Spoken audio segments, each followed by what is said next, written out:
السلام علیکم. وعلیکم سلام. استاد ښه؟ شکر الحمدلله. خپله ښه یې؟ خیر اوسې. څه دې په کار وروره؟ استاده یو کورنۍ چرګه په کار وه، نو تاسو سره به وي که نه؟ شته یې ورته لږ صبر وکړه، زه راونیسم.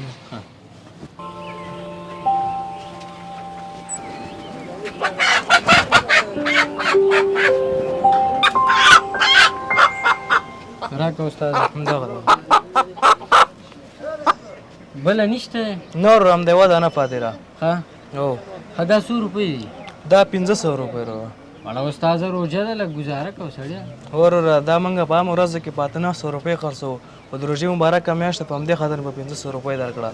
ښه هو اوس نه کمېږي؟ نه کېږي وروره نور. دا ونیسه.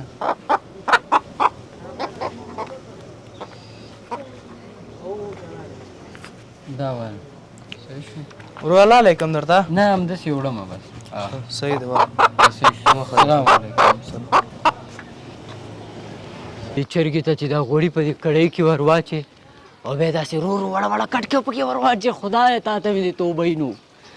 او بیا چې دی پې مساله، اوږه، ادرک او دا ټول شیونه د پاسه ور واچې او سره سره بوټۍ راوځي، خدایه تا ته مې دې توبه نو. او بیا یې زه وخورم. راځه چې یا الله خیر.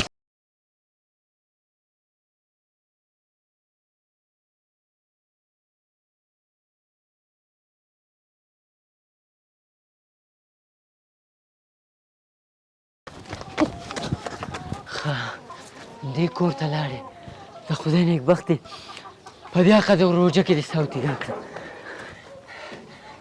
وروره چرګه درغله؟ هو وروره چرګه خو راغله، خو زه خو تا نه پېژنم چې ته څوک یې، خو بس الله دې ستا صدقه قبوله کړي. وروره دې خبره به درته بدم ښکاره شم، خو څه وکړم مجبوره یم. کور کې راته 2 یتیمانې خویندې پاتې دي او خپله د ګردو تکلیف لرم، کار نشم کولی او سوال کوم نه، خو بس الله دې ستاسو صدقه قبوله کړي چې په موږ یتیمانو مو کړه. دې ورور لکه چې ګمان وکړو چې ما دا چرګه صدقه کړې ده. افسوس زموږ په حال باندې، موږ چرګان خورو او په کلي ګاونډ کې د خوار او غریب نه نه یو خبر. څه دې ویلې وروره؟ هېڅ هم نه وروره، الله یې دا صدقه په خپل دربار کې قبوله کړي. او امین کړي. او وروره بخښنه راته کوه، مونږ ستاسو حق کې ډېر کمښت کړی دی. نه وروره هېڅ خبره نشته، الله دې تاسو ته اجر درکړي. صحیح شه. زه خیر رسي. الله دې په خپل دربار کې قبوله کړي. خفه په دې شومه چې بېګا ته کړی چرګ پاتې شو، او خوشحاله په دې یم چې الله زما نه د خیر کار واخیسته. زه مړه سبا به یې وخورو که نه.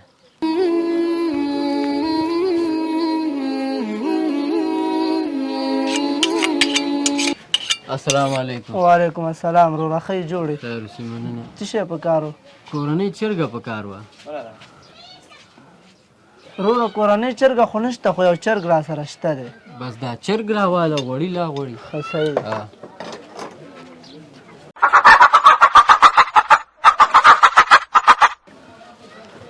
وروره حلالې کړمه که ژوندی وړې؟ نه نه همداسې ژوندی وړم. ته ودرېږه. دا 100 روپۍ شو چې درې کړم. وروره روپۍ خو درنه نه علمه، دا مې مفته درکړه. ولې وروره پیسې ولې نه الې؟ ورور جانه دا پیسې ځکه درنه نه اخلم، زه چې سهار منډۍ ته تللی وم نو چرګانې مې ډېرې په ښه قیمت باندې واخیستې، اما دا ځان سره دا لوز وکړه، چار یو اغوستونکی اول راغی او زما نه یې سودا وکړه، نو زه به دا یو چرګ مفته ورکوم. نو دا ستا قسمت کې دا واله وروره. سمه ده، الله یې ستاسو صدقه قبوله کړي. درغلمه. یا مرحبا.